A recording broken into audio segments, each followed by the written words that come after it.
You're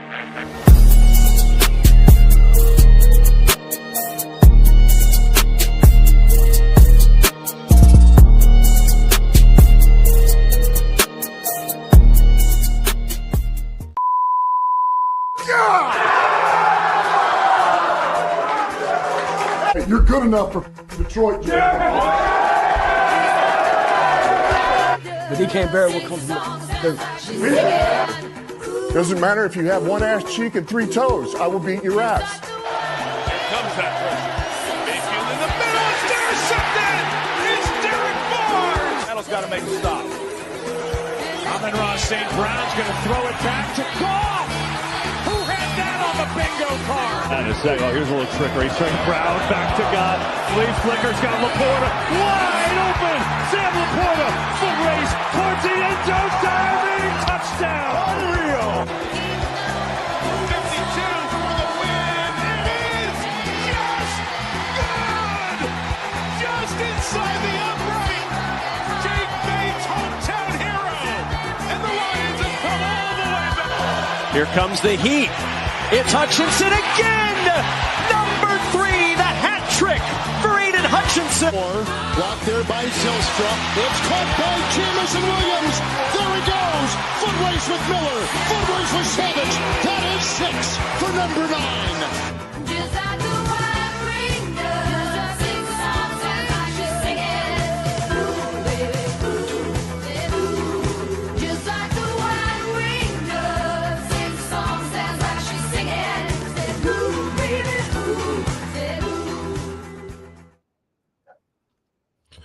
Welcome to another live episode of the Pride Podcast, the post-game show. Lions defeat the New York Giants in overtime. I'm your host, Malcolm, joined by my guy, Tyler. Tyler, man, what's going on, man? Man, we're going to talk about this game. There's a lot to dissect in this game that happened right now, but my biggest takeaway right now, before we break down all the good, all the bad, and everything that happened in this game in between, I'm just relieved right now. I can't lie to you. Right now, I am just relieved right now because if the Lions did not win that game, my oh my, we're having a whole different conversation. Whatever you're drinking right there, it's going to be like that Kermit meme, drinking the tea. That's what it would have been like if we didn't have won that game. But that is not a word anymore because they found a way, pretty or ugly, they found a way and won the game. You're 7-4 now. You're set for a big game on Thanksgiving on Thursday. That's big. So I'm happy we won the game, but let's talk about it now. So where do we start, Malcolm? Where do we start with this game? It's always good to start with the positives. Okay. We can start with the positives, all right? First things first, thank God Jahmyr Gibbs is on our team. All right, yeah. Thank God we have Jahmyr Gibbs. Thank God, he's one of the best running backs. He's the best running back in the league. He bailed us out this game.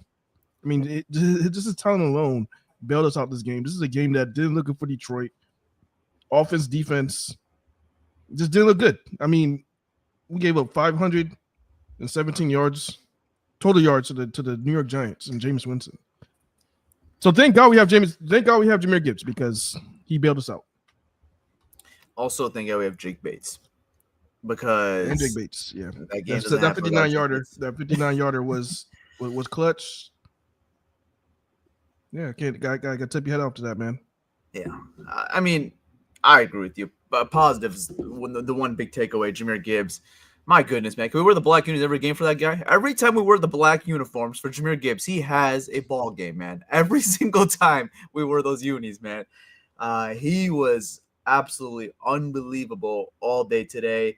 And like you said, man, every time he thought this game was getting kind of out of hand, he just leaned on number 0. Every time they called out number 0, he gave us a big opportunity, a big play, and kept us in this ball game, man. He is truly unbelievable.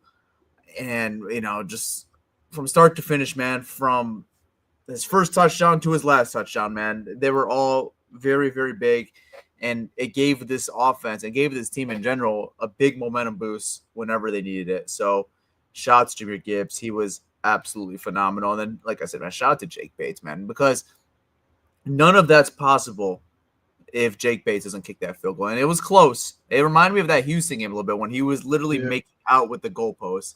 If it was a little more, if they had a little more, I don't know, if it was a little slippery, that doesn't go in, right? So shout out to Jake Bates, man. That was absolutely big, career long for him, 59 yards. Even after Jared Goff has a ill-advised pass to Jahmyr Gibbs, loses 5 yards, makes the field goal even tougher than it had to be, went from 54 yards to 59.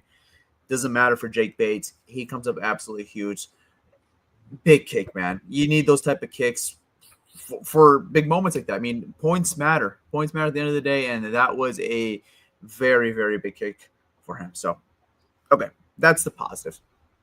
Let's talk about this Detroit Lions offense as a whole, because we talked about Gibbs. He was a momentum boost for this team. But, Malcolm, I want to talk about something right now. And this has not been an issue for the Lions in the past, but it's becoming a issue more and more every single week, and it's the drop passes. What's going on? What's going on there? I have no idea, man. I saw a post. I'm not sure how true it is. Something with Amaral having a wrist, something with his wrist injury or a wrist injury. I'm not sure. I mean, I don't know how true it is. They're saying he's dealing with a wrist injury. He's still out there playing, and that's the cause of his drops. But we're seeing drops across the board. I mean, Jameson Williams, he's been dropping passes all year long since he probably came in the league. Mm-hmm. So, I mean, trying to figure out what's his issue is tough. But Amaral is a little different because we're not used to seeing Amaral drop all these passes, but he's dropping passes left and right. And some are saying it's an injury. I don't know. It's not confirmed on my end. I don't know how true it is. But, yeah, it's not looking good, man. Yeah, it's so weird, and it's so beyond me because what he's doing right now is just not something that we're used to seeing. And I saw a stat that Amon-Ra, I think, already has more drops just this season alone than he's had in his whole NFL career combined. Yeah. And these are some costly drops, and we saw them come haunt them last week in that Philly game. We saw them almost haunt them today versus New York. I mean, they got in the red zone. Amon-Ra has maybe not the greatest ball from Jared Goff, but a catchable ball at the very least, and ends up not being any points and ends up being Giants ball because it ends up being a interception because it bubbled up, it popped up in the air, and Javon Holland was able to come down with the interception. You won this game today, but this offense today was still not pretty. I mean, yes, Jahmyr Gibbs was phenomenal today. He was great. This is not a great run defense. So that was expected. Maybe not the day that Jahmyr Gibbs had. I mean, he had over 200 yards of scrimmage yards. So 219 to be exact. Yeah, like, you know, that number, like that's absurd, right? But that's rushing. That's not total scrimmage yard. That was just rushing yards. Yeah, 219 rushing yards. That's So he had an unreal day, but this offense is still it's not fixed right now, and I don't know what's missing. I mean, they're definitely missing Sam Laporta right now, but even when they had Sam Laporta, this offense was not humming the way that we're used to seeing it hum. Yeah, it's a mixture of the right now we're going through right now. Right now we don't have a legit play caller. I mean, going through Dan Campbell, and Dan Campbell, I mean, just got to call it what it is. He's not an offensive genius. He's not a mastermind, an offensive mastermind. You know, he's not really the greatest play caller. So the fact that he's calling the plays, it just shows that we don't have a play caller. And this, you know, between that and the offensive line issues, I mean, Kyle Sheik had a really, really, really rough game today. It was bad. I mean, I just want to see the number of pressures he gave up today, but it was like every other play, it was like he was just getting beat. He's got beat like almost every damn pass drop back play. He's got beat between Kyle Sheik, you got Graham Glasgow. I mean, those two, man, and even Ratledge. I mean, this is the interior line. This has not been good. And this is disappointing because you're just watching it, and I'm just like, damn, man. Like, imagine we're playing a good team. This would be an L. If we're playing against anybody decent right now, this would have been a big fat L. Yeah, it's rough right now, and you know something that is really sticking out to me, and like I think we kind of just have to accept it at this point. We're never gonna have a team like the 2024 Lions again. Like as far as how talented, how versatile they were with the coach, like, you know, the staff and being able to do what they had to do. I mean, right now they just have to find ways to win. And then that's what they did today. That was impressive as itself, but it seems like everything is so much harder now. You know, and it reminds me almost a little bit of like the 2014 to 2017 era, where every game's a heart. You know, your heart's racing. It could go either way, and that's what this group kind of reminds me of right now. And it's not to say that they can't go win it, but it's just a lot harder than what it was in the past, and that was kind of expected with all the guys that they lost this offseason.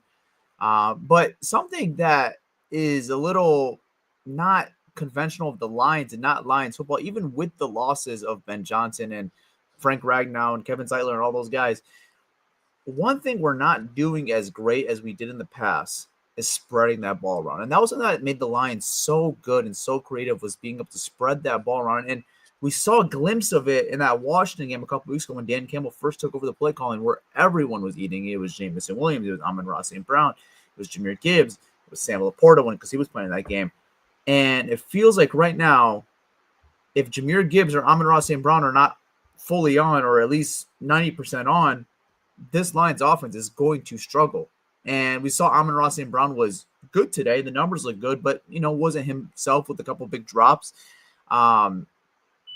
This Lions offense is just missing something. And the versatility needs to be there again, where it can't just be Jahmyr Gibbs and Amon-Ra St. Brown. You have too many good players on this offense for it to be limited to the way it is right now. Jameson Williams had another empty stat sheet game today. Another 0 day for him today. And he had some opportunities to make some catches, but overall, like, just not getting him involved in the game plan. And then the one that's kind of really sticking out to me, I understand Jahmyr Gibbs is a very talented back, and you say he's the most talented back in the NFL, and I'm not going to disagree with you right now.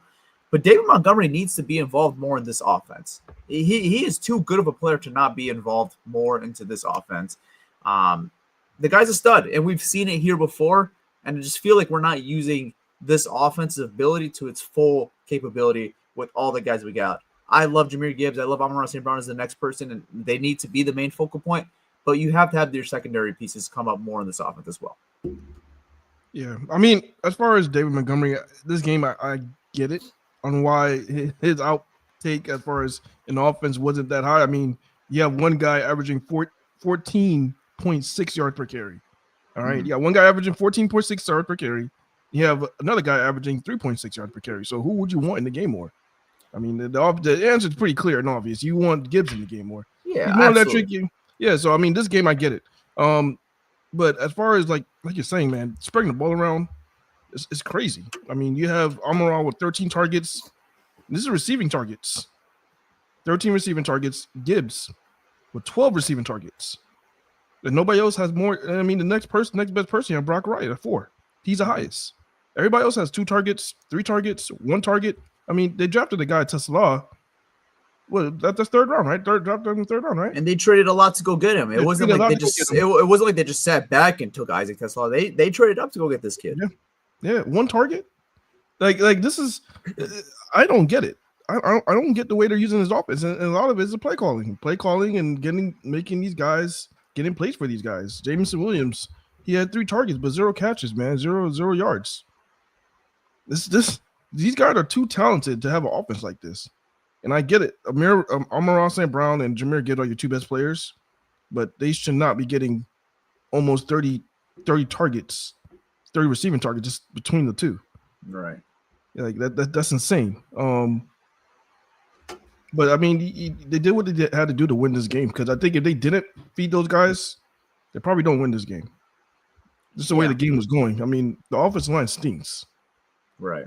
It's bad, man. I mean, and I'm sorry to say this, man. I mean, a lot of people might criticize me for this, but unless this gets fixed, there's no way in hell we win the Super Bowl. We have a 0 chance unless this offensive line gets fixed and they're able to play at a higher standard.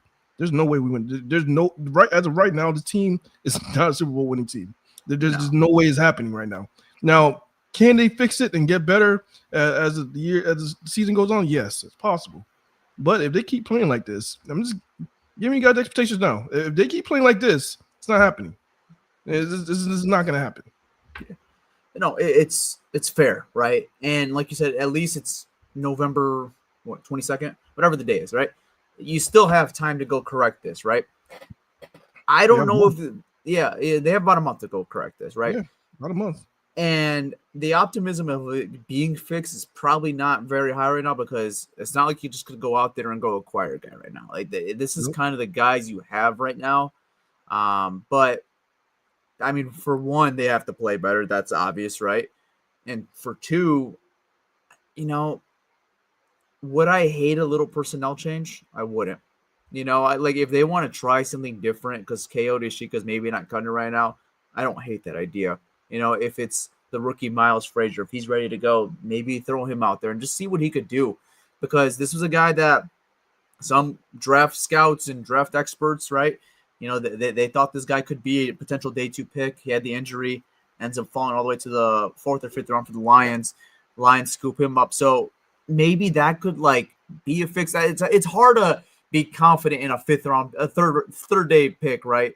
To come fix your offensive line issues, because in reality, he's not going to come in there and fix it all. But could he help? I think he could help potentially, because they just need something different right now. They've tried this group. I'm okay with the experiment. Now I'm okay with an experiment change. Let's try some different things. We have 6 more games left in the season. Let's try something else. We have to find the best 5 guys out there for this crucial one, and you still have to do that while winning games as well. So it's tough to experiment and win at the same time because, you have to do both. It's not like it's a preseason game and you're just throwing out rotations to see who's the best guy out there. You have to do both at the same time. So these practice weeks are going to be very crucial for these offensive linemen and this coaching staff to figure out who the best 5 guys are out there.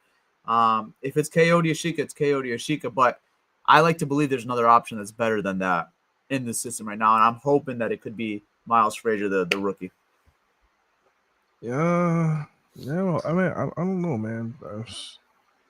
That's the tough part because it's not like you have Frazier, someone. Yeah, man, it's hard because right now it's like you're trying to ask yourself, do you have the talent right now to even to compete at a high level in the interior?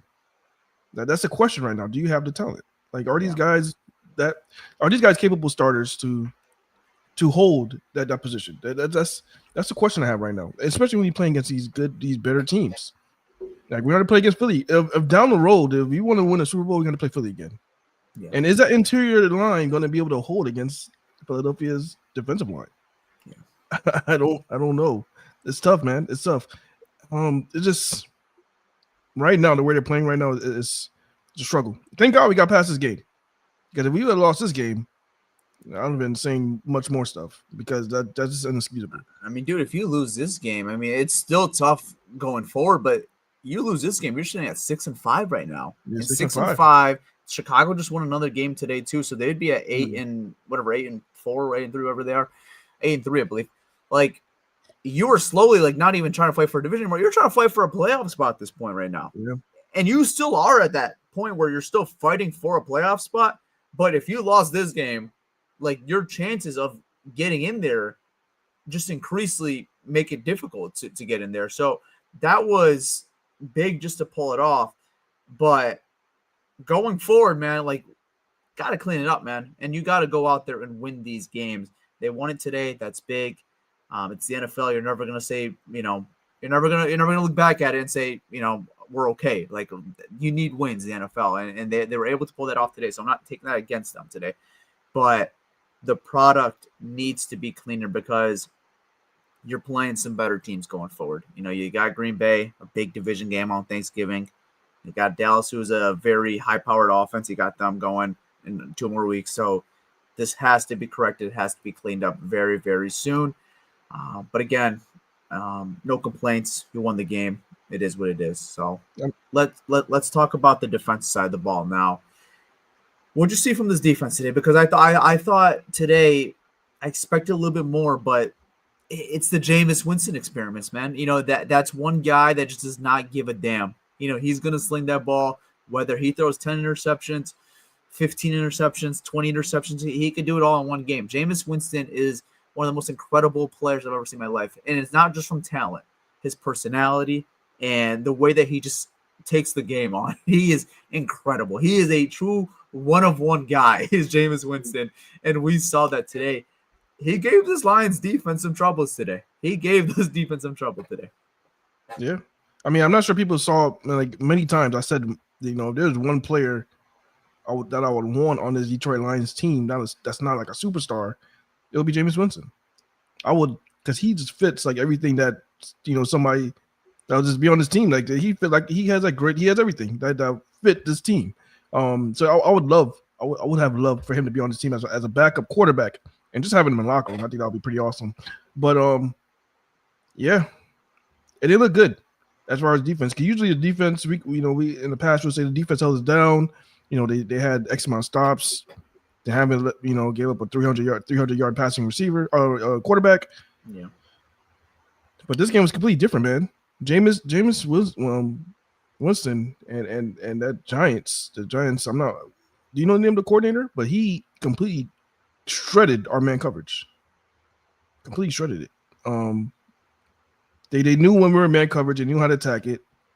And one of the biggest takeaway I take from this game is it's like other than Aiden Hutchinson, man. Aiden Hutchinson is battling his ass off. You see him every play battling his ass off. It's like we're missing another guy. We're missing another guy. I mean, that. Yeah, I mean, we're missing another guy. We need another. I mean, I wish we had another dog on that defensive line that's like constantly battling like Aiden Hutchinson, because he's giving it all every single play. And it's like I don't feel like I'm like when you're watching it, it's like where's the other guy at? Like I haven't heard Al-Qadim Muhammad's name since like week 2. Since the Baltimore game, honestly. Week 3, whatever. Yeah. Week 3. I mean, It's been tough, man.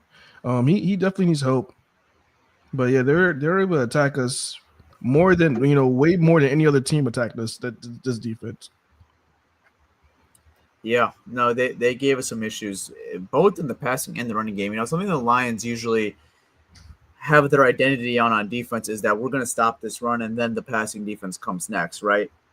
They weren't able to do either of them really at a high effective level as far as Detroit Lions football. I mean, Calvin Shepard was confused out there today. He didn't know what to run out there. The players were confused out there. It was a phenomenal game plan by this Giants offense. I mean, they were running every play that they could run out there to go out there and beat this Lions team between the trick plays, the very timely trick plays, very good timely trick plays. I mean, you saw the first drive of the game where I think it was Gunnar Olszewski back to Jameis Winston. Jameis throws a dot to Wan'Dale Robinson. Had our safeties completely confused. That was Thomas Harper. And then obviously you saw the second one, Jameis Winston catching a football from, I believe, Gunnar Olszewski as well. Stiffs arm Derek Barnes. Derek Barnes, man. God damn. And gets into the end zone, and it's like, oh my, what is going on here? But even then, like, take out the trick plays. Those were great. Those were very creative. They were still being able to run an offense at a high level whenever they want to. Even when they had their standard offense, they were able to run the ball with Tyrone Tracy and Devin Singletary. And then Wan'Dale Robinson, man, that guy, he gave us some big, tough issues today. Had his career game with 9 catches, 156 yards, and a touchdown.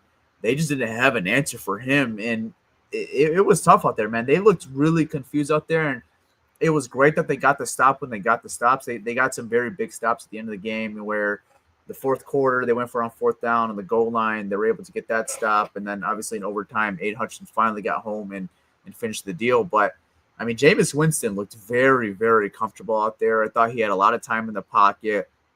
And our corners, man, we had DJ Reed come back today. I was hoping a little better out of the group in general. And just kind of a rough day for our secondary, man. And a rough day for the defense in general. They made the big stops when they needed it, but they made it damn near uncomfortable. And they got in some favorable situations. Like, you get them to a 3rd and 17. You get them to a 3rd and long.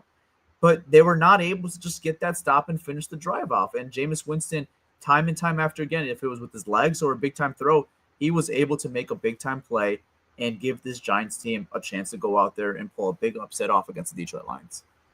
Let me ask you a question, man. I wish Pierre was here so I could ask him too, because this is one of the questions that you'd probably want to ask Pierre.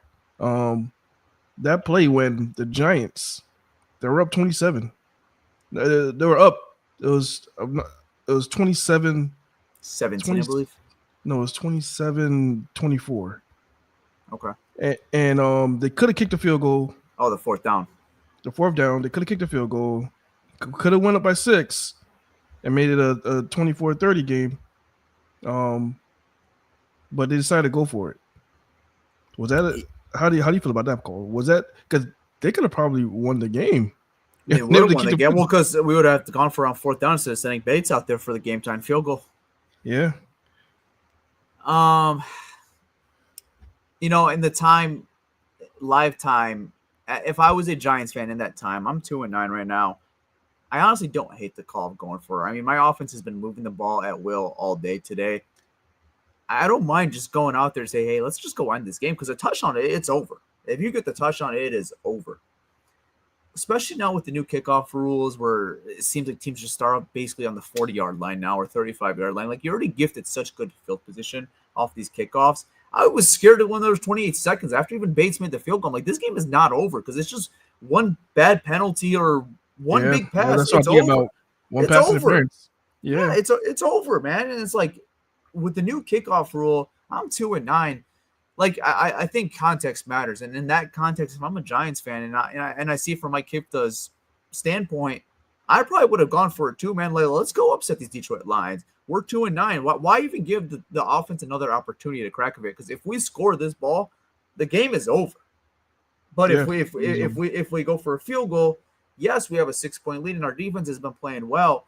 But this offense still has so many dynamic players. Why even give them the opportunity to go win the game? Because if they get the touchdown and the extra point, the Lions go out there and win this game. Now, obviously, you have to go march down the field and go score it. In hindsight, you look at it, the Lions weren't moving the ball the way they want to move the ball, and they weren't able to go score a touchdown. But from Mike Kifta's standpoint, I understand the decision of going for it in that perspective. I'm a 2-9 team. Let's go win this game and not even give the Lions a chance. Fair. That's a fair assessment. I mean, I'm with you on that. I would have kicked it. You would have kicked it? I would have kicked it, but I get what you're saying. They're 2-9. I just think the way the offense was just rolling because they kicked that field goal. I think Detroit loses the game. Yeah, I mean, offense. I mean, unless another Jahmyr Gibbs breakout running play. That's like the only thing that bailed us out this game. It was Jahmyr Gibbs, but when the ball's in Goff's hands and you have to rely on the offensive line, no, I don't have faith in that.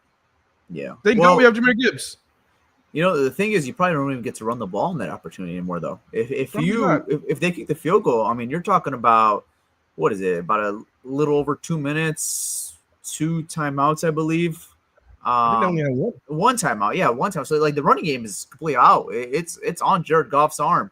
He has to go out there and go win the game. And yes, Jahmyr Gibbs is a factor in the passing game, but it's completely different when it's completely one-dimensional and you're forcing Goff to go out there. I mean, in the past, I would have felt confident all day the Lions could score that. They've shown time and time again where Jared Goff, you give him the opportunity, he'll go make a play and he'll go win the game on his arm.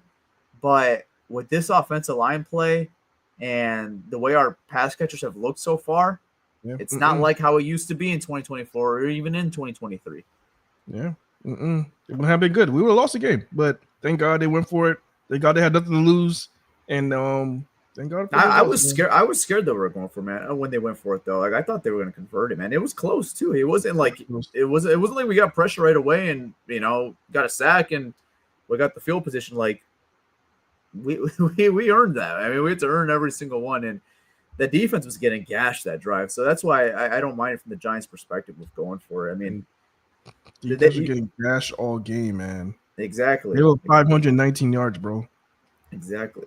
Yeah, they didn't have an answer for this offense at all. I mean, from Jameis Winston to the running game, they had no answer, man. And they were just not able to get a pass rush. How many sacks did we end up getting in this game? I know Hutch got the one.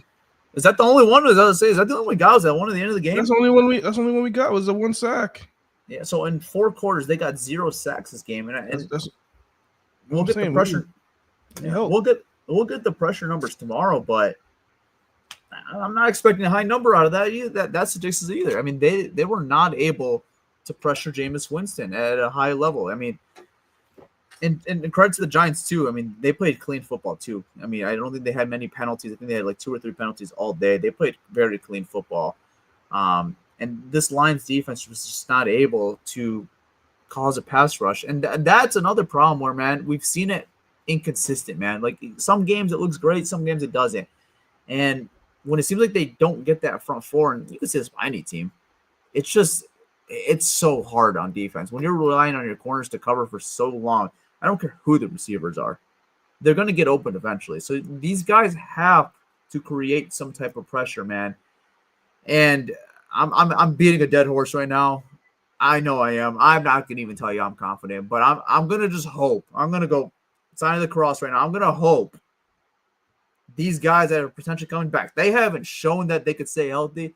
Ooh. But God, they have to do something, man, when they come back. Marcus Davenport and Josh Pascal. I bear with me. I know it's tough, but like this, that's all we have right now. It's Al-Quddin Muhammad, Aiden Hutchinson, Davenport, and Pascal, whenever the hell they come back. That's what you got right now. And you just got to hope to God that those guys are going to get home and cause more havoc on quarterbacks going forward when they get it.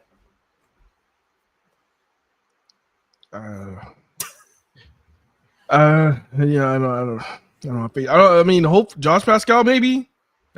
Dude, I feel like we've been beating that dead horse for so long. I feel like a broken record when I say Josh Pascal's name. Yeah, no, I don't have much faith. But I will say this, man. They did get some pressures. They did get some pressures. The thing is that Jameis Winston was able to escape those pressures and they make a big throw, and that's what you saw a lot on those third downs or fourth down plays where he was able to get a guy downfield because a play broke down. Yeah. Is like to be honest, I think Al-Quddin Muhammad almost had a sack today, and which is rare. He almost had a sack. Maybe I have to go look back at the game. I feel like I didn't really even see his number at all today. Yeah, he's the one that he almost had Winston, and Winston just kind of spun off him and made a big play down the field. Oh, right. Yeah, that was crazy. But yeah. So I mean, I don't know. We just need we definitely need another guy though, because this defense is showing that they're playing well, but I think we're lacking talent on the other side of Aiden Hutchinson. If we get somebody else there, I think we'd be much better. But let me ask you a question, man. Now about this game. Thursday the Lions play the Packers. How important is that game?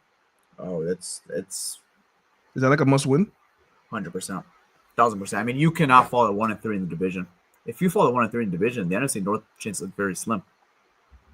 So that is as must win gets, in my opinion. That's the game I've been looking for a while right now. I mean, everyone's talking about Philly. That was a big game. It was, but this is the one where you have to go out there and play your best brand of football, or even not even play your best brand of football. Just go find a way to win that game. I don't care if it's ugly. I don't care if it's pretty.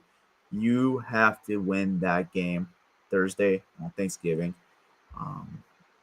And, the Lions historically haven't been great on Thanksgiving in the last decade. They won last year, but they had a bad cold stretch on Thanksgiving. They have to find a way, man. That's one game. I don't care how it looks. Just go out there and win. I wanted this game to be a little prettier today. I wanted a little more confidence boost. I'm hoping that maybe just a tight game like this does give them some confidence, some momentum going forward. You're looking for anything right now. How? You're just hoping that, like, hey, we found a way to win this game. Let's go kick the Packers' ass now. Like that's just the way they have to look at it now. That's got to be the mindset. But yeah, Thursday is as must win gets. Yeah, we'll see what happens, man. That's gonna be a tough one. Yeah. If there's some positive I could take away from this defense, though, Jack Campbell's an absolute dog, and Alex Anzalone was fine around that ball today. I thought the linebackers played really, really well today. Yeah, the linebackers. I mean, they're consistent. Those guys have been consistent. Yeah. Alex and Campbell, they've been consistent all year long. Yeah, and that Thomas Harper interception, I know the Lions offense didn't do anything with it, but that pick was huge, man. It gave it some big momentum that we needed in that game. It gave us an opportunity because the Giants could have easily ran more clock off that game and, kind of milked this game a little bit. But after that touchdown, Thomas Harper goes out there, feeds off that crowd momentum, gets a big interception. I believe it's his first career interception. So shout out to him. I mean, that was absolutely huge for him. So, yeah, man, they got to get better. That was not a good defensive performance. Run defense has got to be the first staple, though, that they got to fix up. That's something they got to get going, fix really fast. And we have a question from Sensei Mig. What's going on, Sensei? So Tyler, he wants to know, is there any notable offensive lineman that they could sign to come off the couch? Here, let me see what he's up to. Hold up. Let's see. Yeah. I don't think He's looking. happening. I don't think that's happening. Yeah, I was gonna look up this guy, but who the hell is that? that's Frank Ragnow. He's hunting for deer right now. That man's fishing, man. That man ain't playing. He ain't paying no attention about the Lions right now, man. He probably don't know our record right now. He's hunting for deer. He's hunting deers, going fishing. Frank Ragnow he is not. This is a bass. Big ass. He is not thinking about the Lions right now, man. I guarantee if we interviewed him, and say, "Hey, Frank, what's the record of Detroit?" He'd be like, "Oh, I don't know." Let me text Frank. He doesn't know, man. That man's so out of it. He's probably in the nature somewhere out in the wild on a boat. He probably doesn't even check his social media. Probably doesn't. Hey, extra says on Instagram, typically replies within an hour. Okay. Hey, big head. Oh, really? We need you badly right now, brother. We have a big stretch run. This man really Frank Ragnow a love letter to return to the Lions. Oh, this. I mean, all this is just like I tell you guys, like I said in the last episode. There's a sense of urgency that you got to have when you have all these guys. When you have a championship team, which I think we had in 2013. Even last year, I think we had a championship team. Well, not last year. I think those injuries piled up on us. But 2013, I think we did have a championship when we had the guys to do it. You know, it's that something felt special about that year. You know, like I said, you got to go all in, man. As a GM, you got to recognize what you have and go all in. You have Frank Wright. You have a great offensive line. You had the best offensive line in football. I mean, next year, would you be shocked if Taylor Decker retires? Can we have a conversation about Taylor Decker? I mean, he hasn't been the greatest. He hasn't looked like Taylor Decker. I mean, that's what I'm saying. Like, between the downfall of his play, injuries, would you be shocked if he retired next year? No. He's at that age. And honestly, I don't even think it's like the Frank Ragnow situation either. The Frank Ragnow situation was a big loss because Frank Ragnow was still playing a high effective brand of football. If we were to lose Taylor Decker, great Lion. He's going to go into the Lions Ring of Honor. I'm not going to talk shit about Taylor Decker. I think he's more replaceable than what Frank Ragnow was, though. From where? In the draft? The draft, free agency. I mean, Taylor Decker is not. He hasn't been great for us all year, honestly. I mean, he hasn't. I know he's still a starting. He is still a starting left tackle. He is, and he's fighting his ass off. I know he's dealing with a bunch of injuries. He's a warrior, man. I love Dak. He's a great player, a great guy, and I know he wants to win more than anyone. And he's showing right now by just going out there and playing with all those injuries that he has got going right now. But like, I don't view Taylor Decker leaving as big of an issue as Frank Ragnow leaving, because the way that Frank Ragnow first off left so late in the process, it was hard to replace him. And then secondly, even if we did have the time, it's hard to replace Frank Ragnow. Like, that's just a matter of it. Like, I feel like Taylor Decker at the end of the day is like, we don't have the replacement right now in the system, I don't believe. But I think we could find that replacement and be fine. But I just view the situation a little differently. Yeah, I mean, if you look at that standpoint, yeah. But I'm looking at it as another hole on the offensive line that we're now having to fill, and now having to fill another piece. Yeah, no, absolutely. Right now, the piece is here right now, and that's why I bring up that 2013 year, because it's just like you look at that year and you see how effective they were playing, and it's just like, damn, that was our year. Yeah, no, absolutely. I mean, last year was the best. 2023 or last year were the two best opportunities to go out there and win it, just with the staff that you had and the personnel that you had. And I don't want this to make this sound like a funeral, like, because it's not over, guys. Like, this could still be fixed. I mean, this is still a 7-4 team at the end of the day. Like, not a funeral, but it's a wake. I know. Yeah.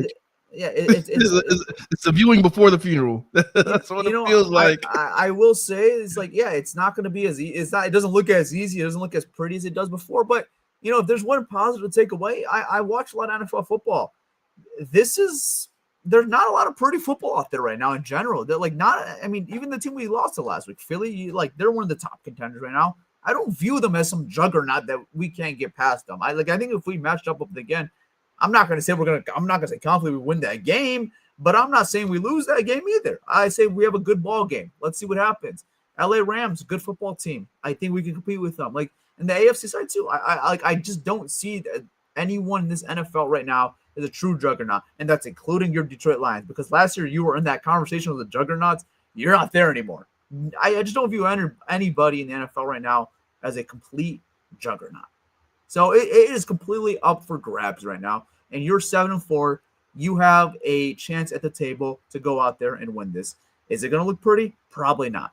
Go find a way, just like you did today. Go find a way and go win that game. Yeah, I don't want to sound like that negative Nancy, but gee, man, I don't know, man.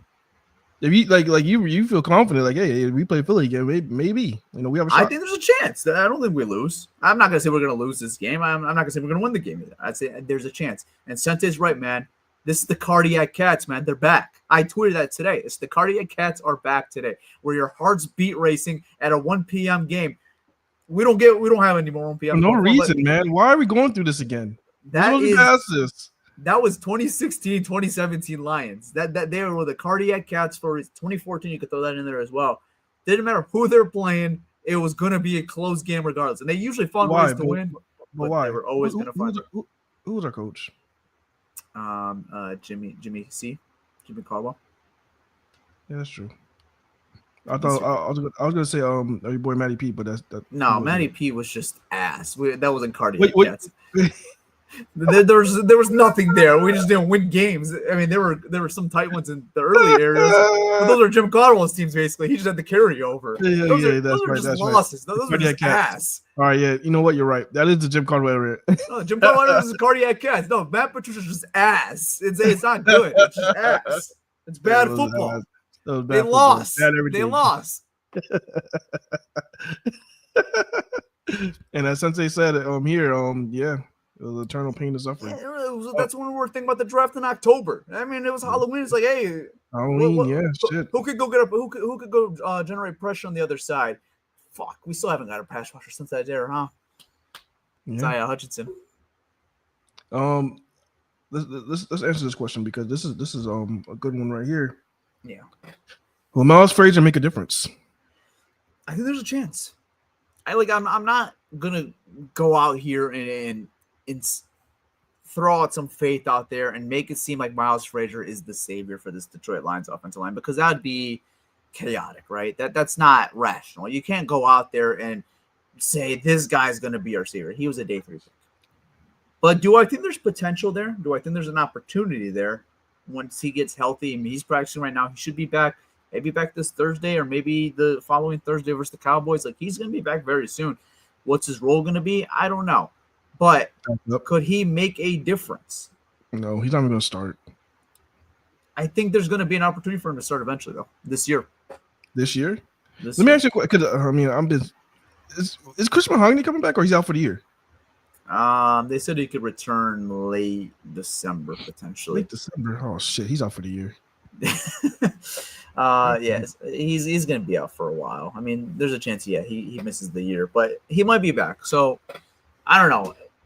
With what they have right now, I could see Frazier. I mean, if Coyote Ashika has another rough game or two, they're going to have to try something different, whether it's Frazier, whether it's Dan Skipper, whoever it is, right? Like, they're going to just have to Dan try. Skipper at guard again? Someone, man. Someone has to give. No, they ain't putting Dan Skipper back at guard. That's like an emergency situation. Yeah. No, hell no. You need him at tight end sometimes. Nah. Yeah. Well, it would probably be Frazier. Frazier's probably the first guy up if they want to either bench Coyote or Ashika, or if there's an injury on that interior. He's probably the next guy up, realistically. Or they can go Tristan Colon.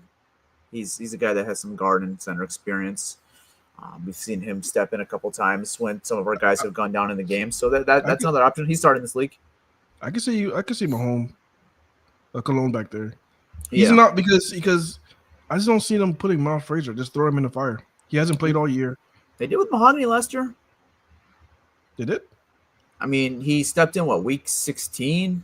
week 17, and started the playoff game when who went down? Was it I think that's when Zeitler? Was it Graham or was it Zeitler? One of them went down, and I think it was Mahogany like stepped in. yeah, I think it was a situation where he was like the third man up, and both of them went down. Yeah, but he started in the playoff game, and then, he started the rest of the way from week 17 or week 16, whatever it was, and he was good. He showed some potential. I could see that effect being with Miles Frazier potentially. It wouldn't shock me. That'll be interesting. Because it's not like they have some guy that like can't be benched. KO she could be cut tomorrow and no one would complain. Probably when we get picked up.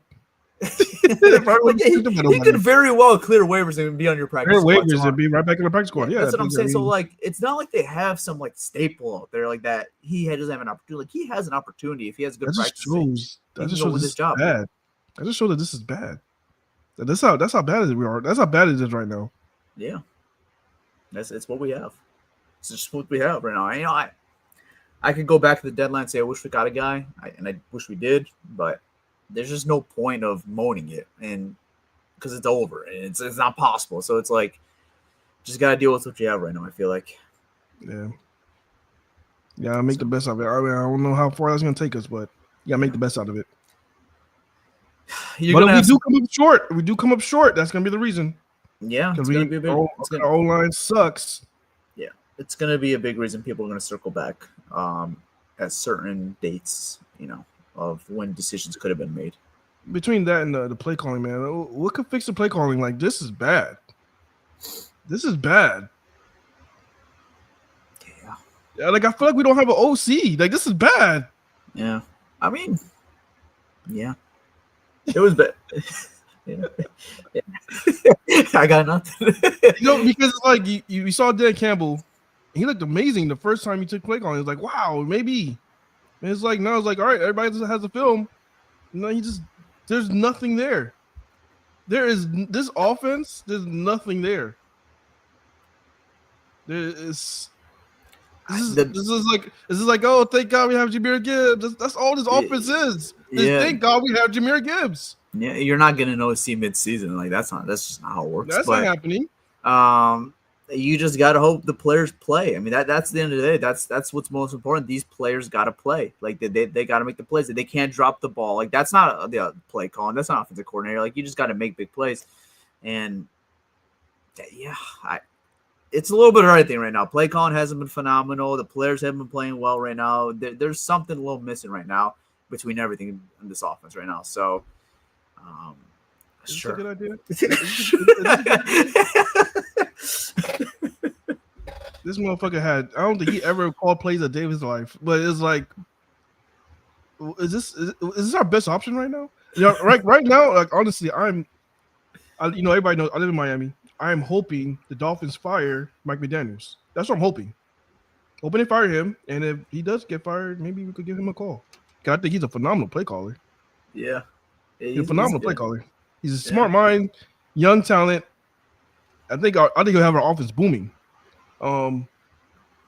Just don't give him no head coaching role, because that'll be a disaster. It's a disaster in Miami right now, but I think he's a really good play caller. So I'm hoping they fire him and we can scoop him up. Yeah, that's what I'm hoping. You could look right back. now. There's nothing we could do right now. That's what I'm saying. So it's like it's too early to have the conversation right now. There's obviously gonna be a need in the offseason when we get to that point. Hopefully later rather than sooner. But yeah, there's gonna have to be a conversation, like, who's gonna be calling plays going forward for this team, because I don't think they have that guy in the system right now. Is there? Well, I remember when Dan Campbell called plays with us for us before. And we had our hidden gem, Ben Johnson, just in the wing. Nobody really knew about Ben Johnson. He was a tight ends coach. True. Do we have a guy right now, just somewhere in our system, somewhere in our staff, that could just a smart-minded guy that could be creative and get this offense rolling right now? Is there anybody? Yeah, anybody? If there is anybody, probably it's a guy that had some offensive coordinator calls this offseason from other teams and end up staying here at the end of the day. It's Scotty Montgomery. He was the running backs coach last year for the team, and he got promoted to receivers coach this year, or not promoted, but he just got switched receivers coach this year, but got promoted to be Dan's assistant, I believe, now. So he's Dan's assistant plus the receivers coach now.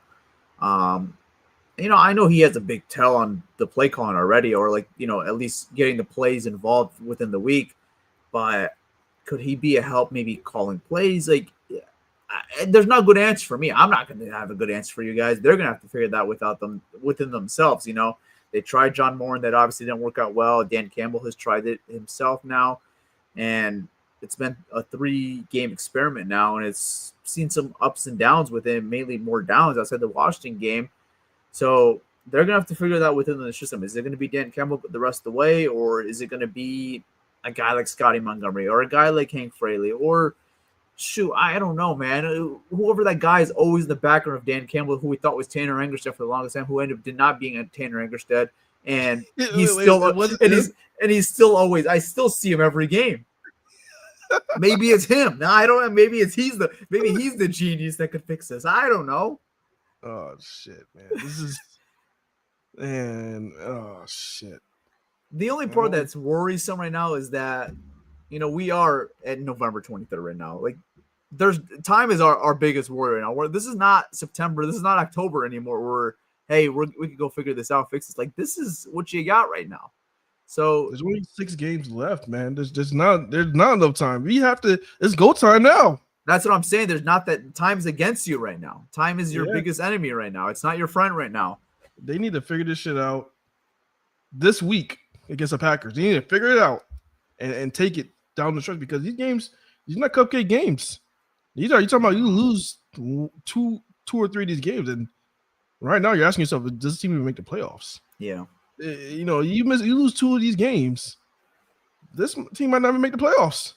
Yeah. And it's not a cupcake schedule here. You got the Packers, you have the Vikings. We already lost to them, but you have the Packers, Cowboys, Rams, Steelers, Vikings, and Bears. No, it's not a cupcake schedule. It's not a cupcake schedule. This was the easiest game of the stretch. Yeah, this was the easiest game of the stretch. I mean, other than this, you could possibly say it's Minnesota, but Minnesota already shown that they could dominate you. And they dominated us. And it's tough to play in that environment as well. This was a home game versus the 2-9 Giants. This was the easiest game of the stretch. Yeah, and they're coming off confidence. Look, we gave them hell the last time, and they're gonna question the same thing. Can the Lions stop the interior pressure? Yeah. Right now, the answer is no. They can't. They're not gonna be able to stop it. Right now, they're not able to stop the interior pressure because interior alignment is not good enough. So it's gonna be tough. I mean, man, that's gonna be a disaster if something happens and we don't make the playoffs, or that's gonna be. I don't want to put that out there. Well, luckily the conversation's not as more in jeopardy of that with winning this game, because if you lost this game today, that conversation is way more of a conversation than what it is. Way right more now. of a conversation. Yeah. So way more. You're lucky you found a way to go win this game. Now, like you said, go clean it up and go beat the Packers on Thursday. Short week.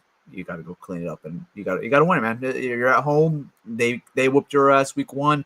This is a good get back game for the Lions, and they need a good get back game for themselves.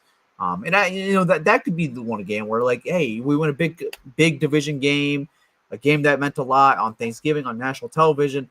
Like, they just need something that's going to get some momentum going forward and just take it all the way. Take it for the stretch run, right?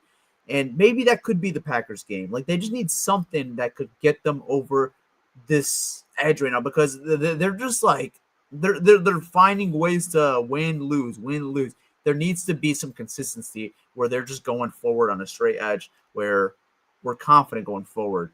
So right now you're not there. You're happy you won the game, but there's got to be some things corrected.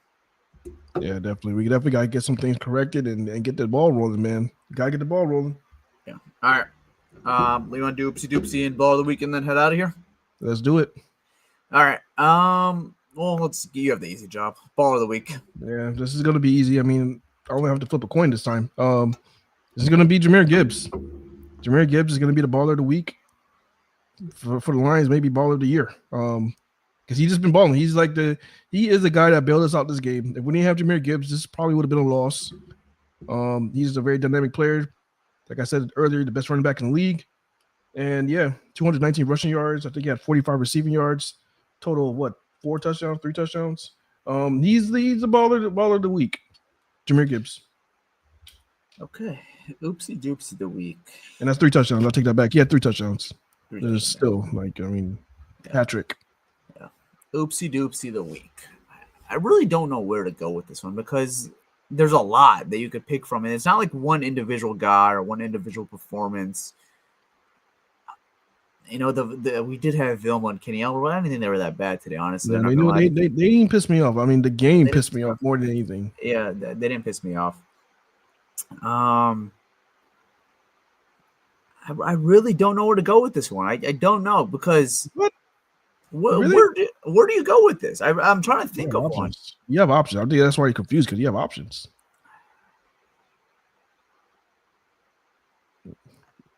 Yeah, it's hard to say. It's hard to. I feel you can't give it to Amaral. You can't give it to him because the stat day was too big for him, and he ended up making plays at the end of the game. Yeah, exactly. I mean, even though that he had those few drops, they had what 2-3 drops. Yeah, he came out with 9 catches, 149 yards in a tutty. You can't give it to him. There's no way to give it to him. I was thinking about it earlier in the game, but then he ended up turning it up, and he had some big plays for the team. So I can't go that direction.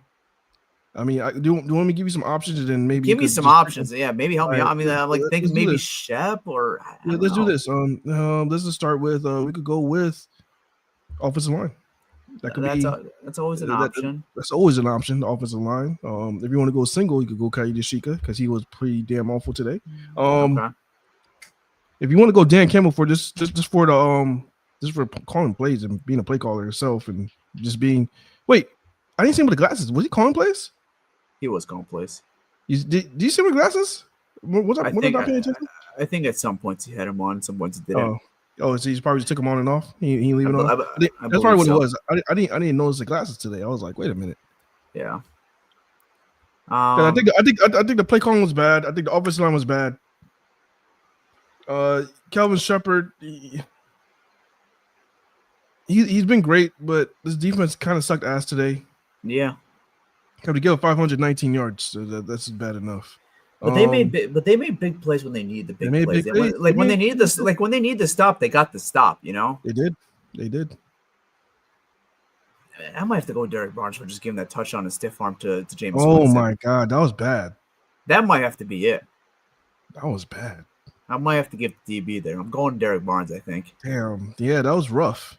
And it was one bad play, but it was a play that we're going to see back for the next 50 years. That's a play and as a teammate, I know they're going to give him hell in the locker room. I would. I know they are. Like, I'm pretty sure what happened. All the players are like, dude, that is one of the most embarrassing highlights you're ever going to see. That's one replay. You're going to see that replay for the next 50 years. That man, he made Jameis Winston look like a prime Terrell Owens. Yeah, you know how the stiff arm, the spin into the end zone. Yeah, that was rough. You know how I post the archives every week of our opponents of like just some old highlights that we play from, like this week we played the Giants. So I pulled up the old 2014 Monday night game versus the Giants where Kelvin had 2 touchdowns, right? Yeah. You know, Giants fans, whenever they play the Lions and they're going to go through the archives and look, hey, like what's some old games? And if I ran a Giants fan page, I am posting that highlight every single time we play the Lions. That is one replay. It's going to stick with you forever. Okay. So I'm going Derek Barnes here. I love you, Barnes. You're a great player. That was a bad play, very bad play by him. But goddamn, that's rough. Yeah, that's a rough play. I gotta go Barnes there. So Oopsy Doopsy of the week is Derek Barnes. Yeah, shit. I agree. I like it. All right. That's gonna be a wrap to this episode. A little longer than expected, but I hope you guys enjoyed. We had a little good chop of just not even just this game, just talking about the rest of the way for the Lions and our expectations and all that and whatnot. So yeah, we got a short week. We got the Packers on Thursday, so we'll be live on Thursday and immediately after the game. Yep, Thanksgiving. So come join us. We're gonna be live on 2 holidays: Christmas and Thanksgiving. Yep. So come join us there, and yeah, that's gonna be a big game. So we're gonna have some big expectations, big preview of that game. So come join us the preview game, and come join us the post game as well. But with that being said, that is all I got for you guys now. Hope you guys all enjoyed, and I'll see you guys in a couple of days. All right, y'all. It's your boy Malcolm, and I'll see y'all on Thanksgiving, man. I am out. Peace.